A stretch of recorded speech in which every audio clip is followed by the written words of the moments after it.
des règles communes d'affectation des bénéfices.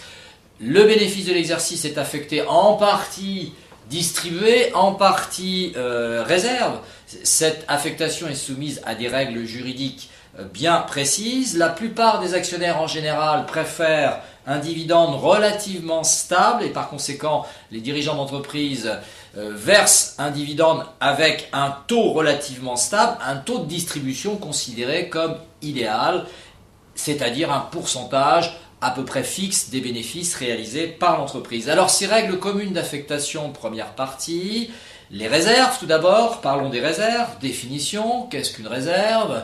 La définition, les réserves sont en principe des sommes prélevées sur les bénéfices affectées à une destination déterminée, tout simplement conservées à la disposition de la société. Alors il faut distinguer les réserves des provisions, car ces provisions, quand je parle de provisions risques et charges, elles correspondent à des risques ou à des charges. Il y a une différence.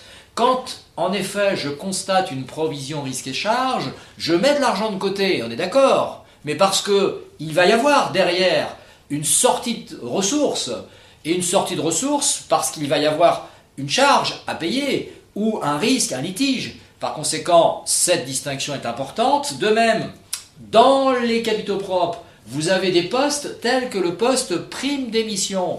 La prime d'émission n'est pas considérée comme une réserve. Pourquoi? Parce que la prime d'émission représente un apport complémentaire de la part des associés. Je rappelle que la prime d'émission représente la différence entre le prix d'émission qui est fixé au moment d'une opération sur le capital, une augmentation de capital.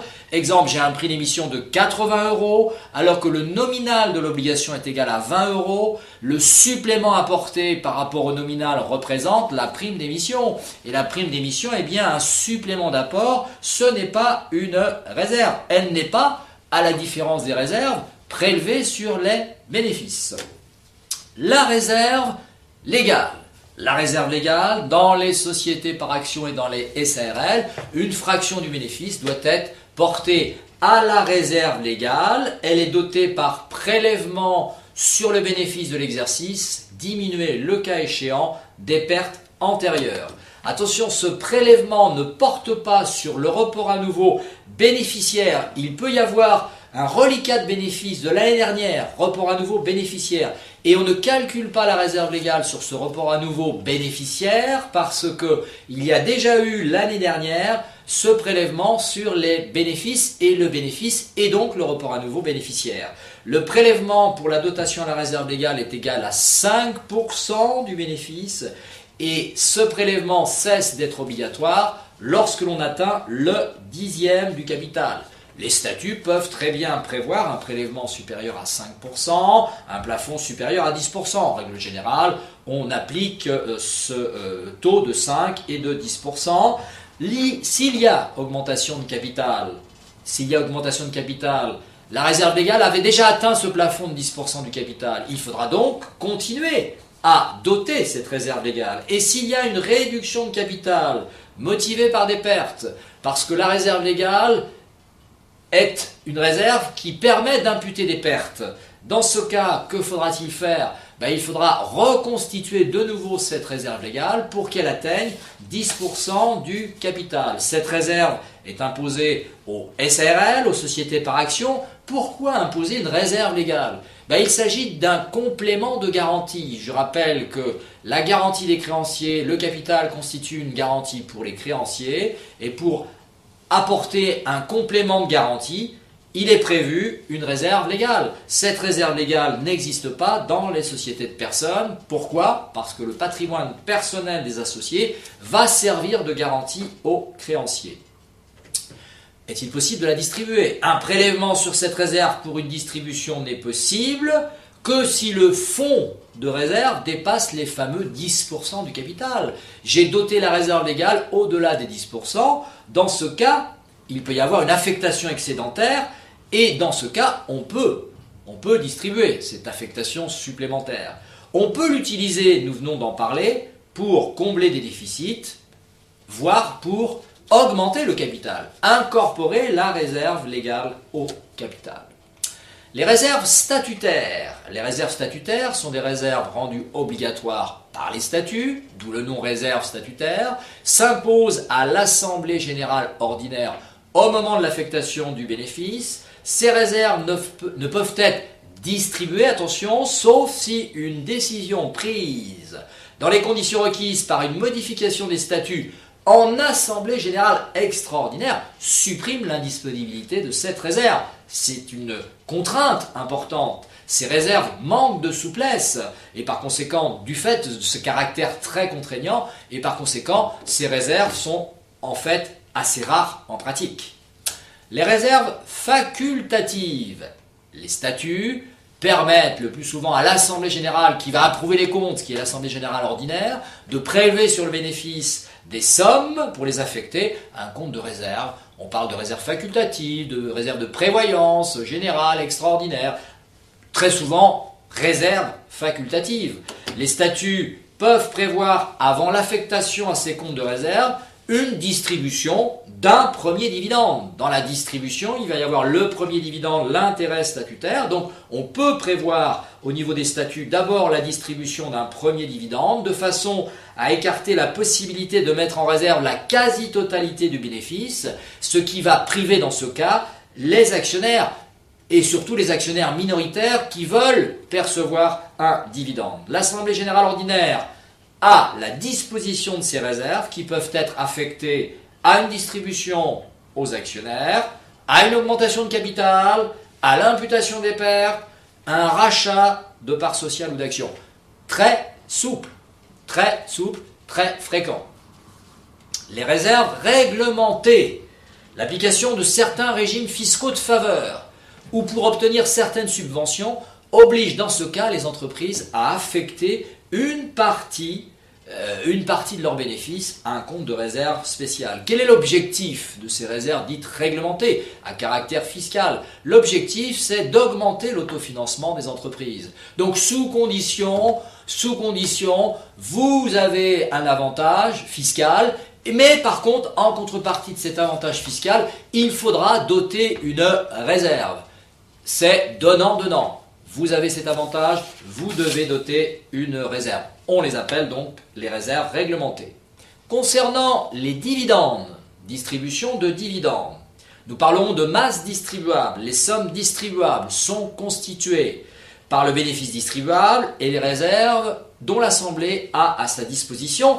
Alors le bénéfice distribuable, comment le définit-on ce bénéfice distribuable? C'est le bénéfice de l'exercice diminué des pertes antérieures ainsi que des sommes portées en réserve en application de la loi et des statuts, et augmentées du report bénéficiaire. Les réserves libres, notion de réserve libre. Les réserves libres correspondent aux réserves que l'Assemblée a à sa disposition. Elles comprennent les réserves facultatives, les primes liées au capital, par exemple la prime d'émission, les réserves réglementées, mais attention, parfois, il y a des conditions de verser un supplément d'imposition. Alors, ces réserves sont à la disposition de l'Assemblée et ces réserves pourront être distribuées. Il est nécessaire qu'une décision extraordinaire prise dans les conditions requises pour une modification des statuts supprime l'indisponibilité de quelle réserve? Nous l'avons évoqué tout à l'heure. De la réserve statutaire. Attention, la réserve statutaire n'est pas une réserve libre disponible, elle peut le devenir s'il y a une décision de l'Assemblée générale extraordinaire. Restriction en présence de frais d'établissement ou de frais de recherche. Attention, il est possible, toujours dans la réglementation française, d'inscrire au bilan à l'actif des charges, bon, c'est pas génial, mais bon, on peut le faire, des frais de constitution. Je rappelle que pour les frais de constitution, pour les comptabiliser, il y a deux méthodes, soit charge, qui est la méthode préférentielle, ou soit activation, frais de constitution, frais d'établissement. De même, pour les frais d'augmentation de capital, il y a plusieurs méthodes, et entre autres, il y a la méthode d'activation frais d'établissement, ou bien imputation sur la prime d'émission, qui constitue la méthode préférentielle. Donc nous avons encore des frais d'établissement à l'actif, des frais de recherche-développement. Alors, la règle, les frais de constitution doivent être totalement amortis avant toute distribution. Je rappelle que ces frais sont inscrits à l'actif, ces frais d'établissement, en vue de les amortir, de les étaler sur plusieurs exercices. Donc si les frais de constitution ne sont pas amortis, dans ce cas, attention, il n'est pas possible de distribuer de dividendes. Il ne peut être procédé à aucune distribution de dividendes tant que les postes frais d'établissement, mais dans frais d'établissement, il y a plusieurs frais d'établissement. Il y a les frais de constitution, il y a les frais d'augmentation de capital. Donc attention, je reprends, il ne peut être procédé à aucune distribution de dividendes tant que les postes frais d'établissement, autres que les frais de constitution, par exemple des frais d'augmentation de capital, d'accord, et frais de recherche-développement ne sont pas totalement amortis, sauf si le montant des réserves libres est égal au montant des frais non amortis. C'est-à-dire que nous avons dans un bilan, nous allons l'expliquer de cette manière, nous avons dans un bilan, à l'actif, le poste frais d'établissement, et dans le poste frais d'établissement, nous avons dans notre exemple des frais d'augmentation de capital, pour un montant de 500, colonne brute. Les amortissements constatés sur ces frais, 200. En net, nous avons un montant non amorti de frais de 300. Quelle est la position concernant cette distribution de dividendes? Peut-on distribuer des dividendes dans cette société qui a ce poste avec des frais non amortis? La réponse, oui, sous condition que le montant des réserves libres que nous avons expliqué dans le paragraphe qui précède soit au moins égal à combien? Aux frais non amortis, c'est-à-dire 300. D'accord? Donc attention, on ne pourra distribuer ces dividendes que sous cette condition. Si nous avons, toujours, je rajoute, c'est très simple, nous avons maintenant, donc là je ne pourrai distribuer que si l'entreprise a au moins 300 de réserves libres.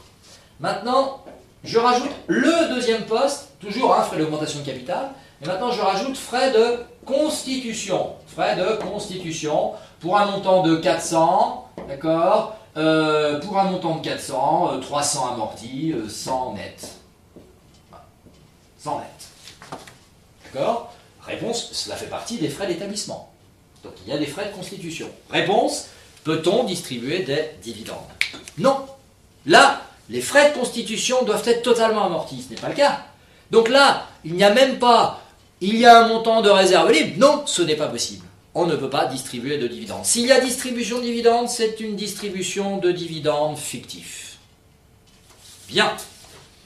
Existence d'un report à nouveau déficitaire. En aucun cas, la distribution aux actionnaires ne doit entraîner une réduction de l'actif net, c'est-à-dire des capitaux propres, à un montant inférieur au montant du capital augmenté des réserves légales et statutaires.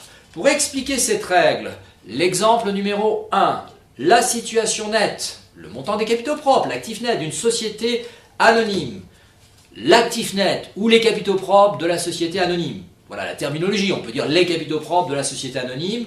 Combien? 300 000 de capital, réserve légale, statutaire, facultative, report à nouveau 19. Attention, report à nouveau perte 19, entre parenthèses, négatif, 390 000.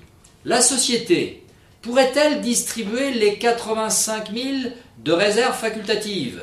Non. Pourquoi? Car les capitaux propres, 300 000, attention, capitaux propres, 300 000 plus 18 plus 6 000 moins 19, puisque si je distribue les 85, je ne les ai plus. Donc je reprends les capitaux propres, il resterait le capital 300, 18 la réserve légale, 6 000 la réserve statutaire, moins 19 000 le report à nouveau, égale 305 000, deviendrait inférieur au montant du capital augmenté de la réserve légale et statutaire. Le montant du capital 300, la réserve légale 18, la réserve statutaire 6, 324. Eh bien 305 devient inférieur à 324. Peut-on distribuer les 85 000 de réserves facultatives? Réponse non. Il faut conserver des réserves disponibles à hauteur de combien? 19 000. 19 000 qui s'obtient comment? 19 000 c'est le report à nouveau débiteur et 19 000 c'est aussi, c'est normal arithmétiquement, la différence entre 305 000 et 324 000. Voilà pour l'application de cette règle. Modalité de fixation des dividendes. L'Assemblée va décider la distribution de tout ou partie de ce bénéfice distribuable aux associés. Elle peut, bien entendu, affecter une partie de ce bénéfice aux réserves, de façon à accroître l'autofinancement. L'Assemblée ne pourra décider la distribution d'un dividende qu'après avoir approuvé les comptes annuels et constaté l'existence de sommes distribuables au moment de l'Assemblée générale ordinaire. La décision d'attribution d'un dividende est comptabilisée à quelle date? Au jour de l'Assemblée. Alors ce dividende se décompose en deux.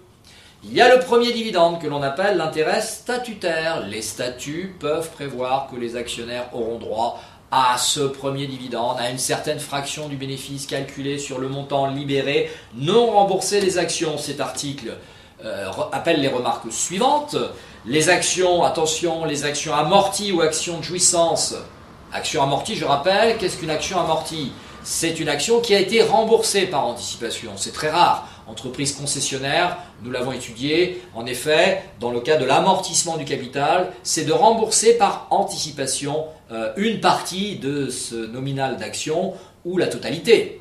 Ne pas confondre l'amortissement du capital et la réduction de capital. L'amortissement, il n'y a pas de réduction. Le capital reste identique, mais simplement une partie a été amortie. Alors les actions amorties n'ont pas le droit à l'intérêt statutaire. Les dispositions de cet article peuvent être étendues aux formes de société, même s'il n'est fait référence qu'aux actions. En effet, nous parlons d'actions, mais des parts sociales dans d'autres sociétés. Ok, c'est possible. La répartition d'un premier dividende peut être prévue avant ou après affectation aux réserves. Avant ou après affectation. Bon, en règle générale, c'est plutôt avant. Nous l'avons vu pourquoi? Pour que les actionnaires, surtout les minoritaires, reçoivent un minimum de dividendes et puis ensuite l'affectation aux réserves. C'est plutôt dans ce sens. Mais ça peut être aussi le cas où le premier dividende serait après les réserves. Cas plutôt rare. Dans les sociétés commerciales, il est interdit de stipuler un intérêt fixe payable aux associés, même en l'absence de bénéfices. Et enfin, les réserves ne sont pas prises en compte pour le calcul du premier dividende. Il est basé sur le nominal de l'action.